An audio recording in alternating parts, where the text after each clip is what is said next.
నిన్న మంగళవారం నాడు రాష్ట్ర ప్రభుత్వం ఒక ప్రకటన విడుదల చేసింది.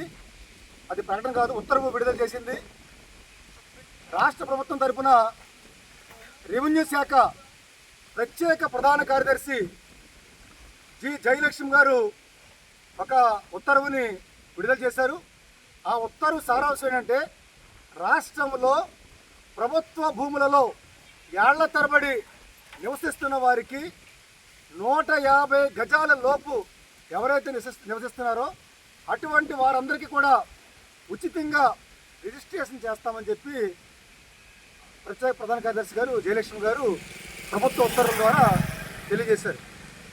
151 దాటిన తర్వాత 300 గజాల లోపు ఉంటే ఒక 15% కట్టించుకుంటామని, అలాగే 300 గజాలు దాటి 400 చిల్లర గజాల్లో ఉంటే వారు పూర్తి స్థాయిలో ఈ రెవెన్యూ స్టాంపుల ప్రకారంగా మీరు కట్టాల్సి ఉంటుందని చెప్పేసి దాంట్లో చెప్పారు.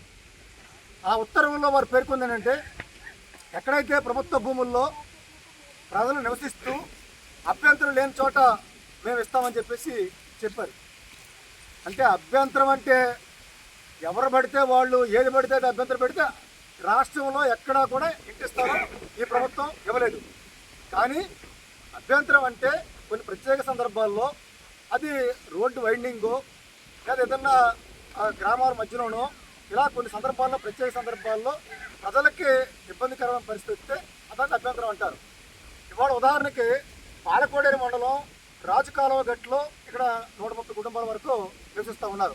40 ఏళ్ళు పైగా నివసిస్తూ ఉన్నారు. ఇక్కడ ఖచ్చితంగా వీళ్ళందరూ కూడా 150 గజాలు కాదు, వీళ్ళందరూ కూడా ప్రభుత్వం ఇచ్చిన నోటీసులోనే 72 గజాలు వీళ్ళందరూ కూడా 72 గజాల్లో ఇళ్ళు వేసుకున్నారని చెప్పి ప్రభుత్వం నిర్ధారించింది.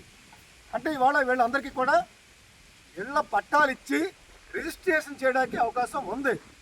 కానీ ఎంత దురదృష్టం అంటే, ఇక్కడ ఇవాళ స్థానిక శాసనసభ్యులు ఉండి ఎమ్మెల్యే గారు రఘురామకృష్ణరాజు గారు పట్టాలు ఇవ్వాల్సిన స్థానంలో, రిజిస్ట్రేషన్ చేయాల్సిన స్థానంలో ఇళ్లన్నింటినీ కూడా కూల్చేయడం, ధ్వంసం చేయడం అంటే రాష్ట్ర ప్రభుత్వం చెప్తున్న దానికి ఇక్కడ ఎమ్మెల్యే గారు చేస్తున్న దానికి సంబంధం లేనట్టుగానే ఉంది. అంటే ఒక విధంగా చెప్పాలంటే రాష్ట్ర ప్రభుత్వం చెప్తున్న దానికి పూర్తి విరుద్ధంగా ఉంది.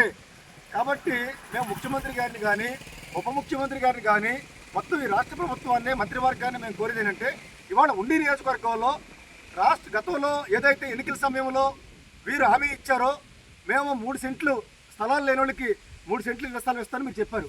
అలాగే ప్రభుత్వ పౌరంభోగ స్థలాల్లో ఇళ్ళు వేసుకున్న వారికి మేము పట్టా ఇస్తామని చెప్పేసి కూడా ఎన్నికల టైంలో మీరు చెప్పారు. దానికి అనుగుణంగా 10 మాసాల తర్వాత మీరు ఇప్పుడు ఉత్తర్వులు విడుదల చేశారు.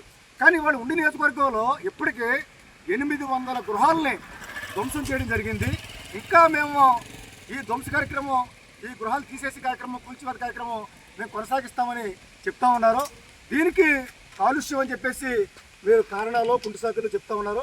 కాబట్టి రాష్ట్ర ప్రభుత్వం, చంద్రబాబు నాయుడు గారు, పవన్ కళ్యాణ్ గారు మీరందరూ జోక్యం చేసుకుని ఇక్కడ జరుగుతున్నటువంటి మీ ఆలోచనలకి విరుద్ధంగా జరుగుతూ ఉంది. మీరు జోక్యం చేసుకుని ఈ విధ్వంసాన్ని ఆపి ప్రజలు నివసిస్తున్న చోట పట్టాలు ఇవ్వాలని చెప్పేసి మీ అందరికి కూడా సవినయంగా మేము విజ్ఞప్తి చేస్తూ ఉన్నాం.